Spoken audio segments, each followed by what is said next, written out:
What is a temple? Let's understand this. Generally, when we utter the word temple, immediately people are thinking of a which religion? Now, if temple belongs to you or me or to a particular group, you cannot call it a temple. Temple is an invitation to the divine. If we can set up a space and the necessary tools where divine is more manifest, not that it is not there everywhere, it's just that more experienceable. There's sound waves everywhere, but you cannot hear it. You need a cell phone to catch the transmission, otherwise you can't catch it. So we can say a temple is a larger cell phone. You can't talk, just to listen. One-way cell phone, is it okay? I always set up the temple in such a way that you can't yap. Is that okay? Or you want to talk? If you want to listen to a dimension beyond, if you want to be receptive to that possibility, we can create a space like that. We can create a device or a tool like that. When I use the word tool, there seems to be a certain sense of lack of reverence in me. But I particularly use the word tool. When I refer to the Dhyana Linga as a tool, people feel offended. Sadhguru, don't say that. In our experience, it's everything. Don't call it a tool. I say it's a tool. Because the word tool means that which works. It is not a piece of art that you can just appreciate. It's a tool because it works. There's just one screw in the door, if I ask you to unscrew it with your hands, can you do it? But if I give you a screwdriver, you can do that, isn't it? Similarly, to open the doors for the beyond, there is a tool. With your own hands, if you try to unscrew that simple screw in the door, all your 10 nails will go, but still it'll not come. Yes? You can try with your teeth. You know, people do. When they have no tools, they'll try their hands, if it doesn't work, don't you do? You may lose your teeth, still it may not come. But if you had a simple tool, how easily you could do it. So this is a tool to open the doors of the beyond. And I don't think a tool is irreverential, nor do I think a tool is insulting. A tool is a tremendous possibility, isn't it? The significant development in human societies happened only when we started making tools, isn't it? No? Why is it offensive if I say a temple is a tool? A temple is a tool. There are different ways of using different tools. For this tool, you have to be in a certain mode. Because this is not a physical tool, you have to approach it in a certain way. So that certain way may also include a certain level of reverence, because that attitude is needed to be able to use the tool. So it's very important that it is understood and used as a tool, not as a destination, but just as a possibility. A temple is not a destination. A temple is only a doorway. A doorway is not a destination. A doorway is just a doorway, opens up something. So what does it take to build a temple? Of course, we need some stone and many other material, but what does it take within a human being to build a temple? Why I'm telling you all this is I'm trying to discourage you.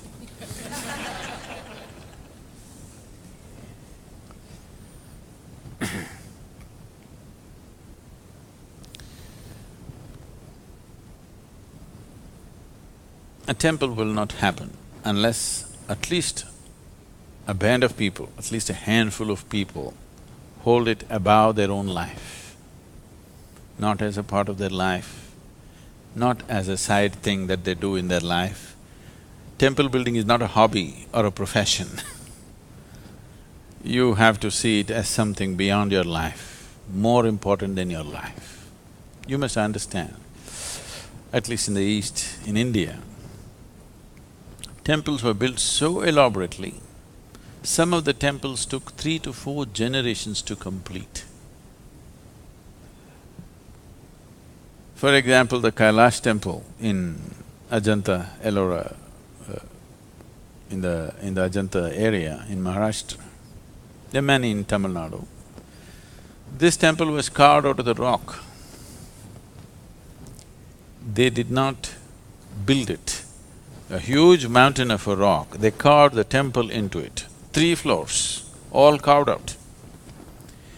They must have removed hundreds of tons of stone, probably thousands of tons of stone, because all the empty space that you see in the temple has been carved out.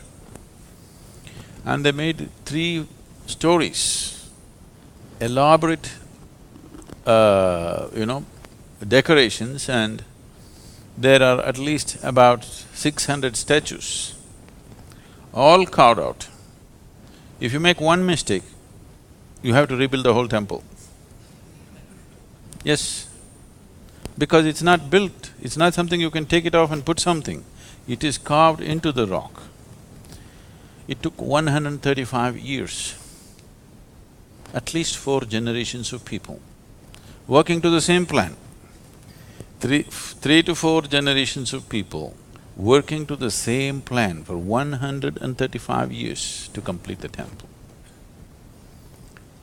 And nowhere their names are written. Such phenomenal work. Many of them must have started working at 14, 15 years of age and they would have died there, okay, doing the work. But nobody's name is written. Architect's name is not written. The kings who sponsored the temple, their names are not written. That's a temple, understand? It's not a place for us to leave a footprint of who we are. A very beautiful story. There was an old man. There was a man. Men get old. Slowly. He had 2 sons. Father and 2 sons worked hard, built a big farm, they became prosperous. Then for the old man, time to die came. When he was going away, he told his 2 sons, whatever comes out of this land, both of you should share equally, and you must always keep it up. At no point there should be any dispute between the 2 of you. They agreed in front of their father and they kept to it. I'm saying, not dividing the land. Dividing the land has come only in the last 4 to 5 generations in India, maybe 3 to 4 generations. Before that, there was no such thing as, this is my land, this is your land. Only the produce was divided, never the land. So conceptually, it was not there in people's minds that you can actually divide the land. So he said, you must divide the produce equally. And they stuck to it. After some time, one of the brothers got married. 1, 2, 3, 4, 5. 5 children he had. The other one never got married. So he was alone. But still the crop was shared 50-50, because those are the father's words, you can't change it, that's his wish. So the brother who was married and had 5 children, one day a worm entered into his mind. You know, sometimes worms get into your mind. A worm entered his mind, and then a thought arose, and he thought, I have a wife and 5 children, I get 50%. My brother is alone by himself and he gets 50%. When I grow old, my sons will grow up, 5 of them.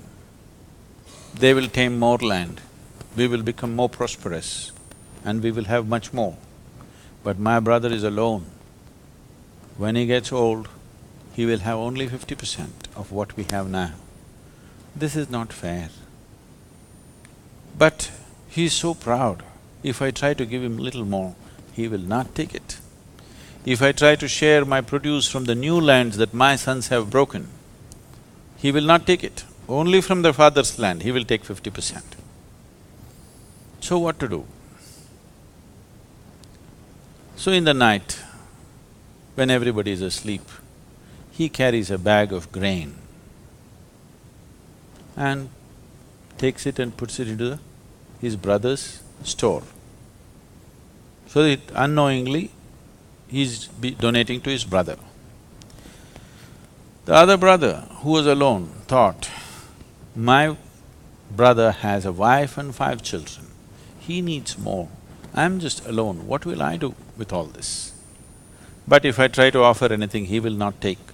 So he started carrying grains and dropping it into his brother's store. Reverse osmosis was happening. And nobody knew. In the night, quietly, once in a way, this brother puts one bag, that brother puts another bag. This went on. They became old. One day, 2 old men were carrying sacks of grain in the night, and they came and they faced each other. Both of them realized what's been happening. But they looked away and continued their journey, put the sacks and went back. Then they died after some time. The townsfolk were wanting to build a temple. They were looking for a site, they went to many places. After much looking, they decided to build a temple where these 2 brothers met on that night. They looked at each other and suddenly they were so embarrassed of their own generosity, they looked the other way and continued their job. They thought this is the best place to build a temple. Because that's what a temple means, that looking beyond yourself. If that is not there, there is no temple.